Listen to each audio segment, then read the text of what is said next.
Welcome to Jasvitha channel. இன்றைக்கான lunch menu சுட சுட சாதம், பச்சை சுண்டக்காய் காரக்குழம்பு, வத்தல், உடச்ச கடலை தேங்காய் பூண்டு சட்னி.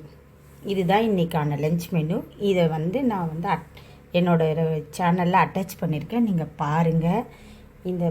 உங்களுக்கு பிடிச்சிருந்தா எங்கள் சேனலை சப்ஸ்கிரைப் பண்ணுங்கள், ஒரு லைக் கொடுங்க, ஏதாவது சந்தேகம்னா கமெண்ட் பண்ணுங்கள். தேங்க்யூ.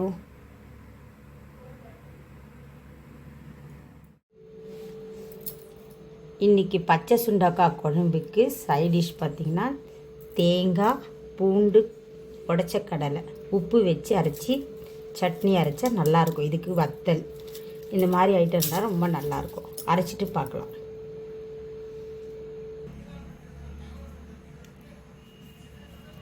இந்த மாதிரி அரைச்சி எடுத்துட்டு பூண்டு துவையல் தயார். ஃப்ரெஷ்ஷாக சுண்டக்காய் செடியிலேருந்து பறித்து இன்றைக்கி ஒரு காரக்குழம்பு பார்க்கலாம் வாங்க. ஒன்றா எடுத்து க்ளீன் பண்ணி இந்த மாதிரி எல்லாமே க்ளீன் பண்ணிவிட்டு இதை ஒன்று ஒன்றா நசுக்கி தண்ணியில் அலசிட்டு அதுக்கப்புறம் வதக்குனா தான் கசப்பு இருக்காது, இல்லைன்னா கசப்பாக இருக்கும். குழம்புக்கு தேவையான பொருள்: சின்ன வெங்காயம் கொஞ்சம், பூண்டு, தக்காளி ஒரு 3, ஒரு சிறிய எலுமிச்சை அளவு புளி, கருவேப்பிலை, கொத்தமல்லி. இந்த மாதிரி சுண்டக்காவை நசுக்கி அலசி வச்சுக்கணும். இப்போ செய்முறை பார்க்கலாம் வாங்க.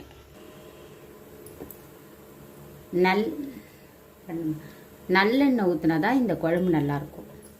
தேவையான அளவு நல்லெண்ணெய். எண்ணெய் காஞ்சோன்னா கடுகு போடணும்.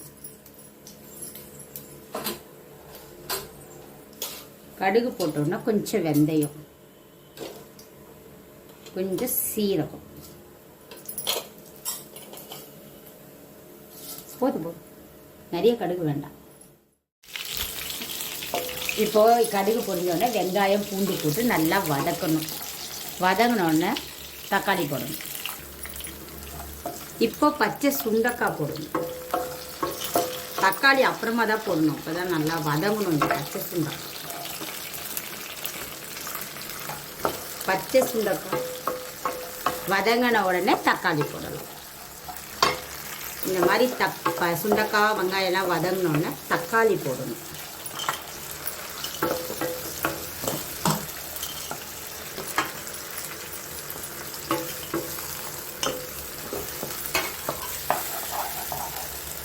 கொஞ்சமாக பெருங்காயத்தூள்,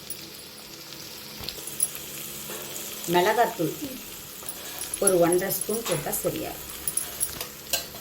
மிளகாத்தூள் எண்ணெயில் வதங்கணுன்னு தேவையான உப்பு, கொஞ்சம் கருவேப்பிலை, கொத்தமல்லி, கரைச்ச புளியை ஊற்றிடலாம்.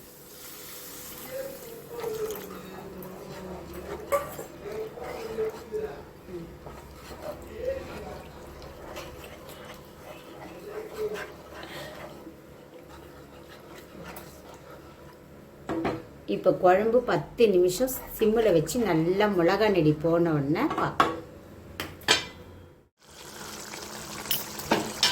இந்த மாதிரி குழம்பு கொதிக்கும் போது வெல்லம்,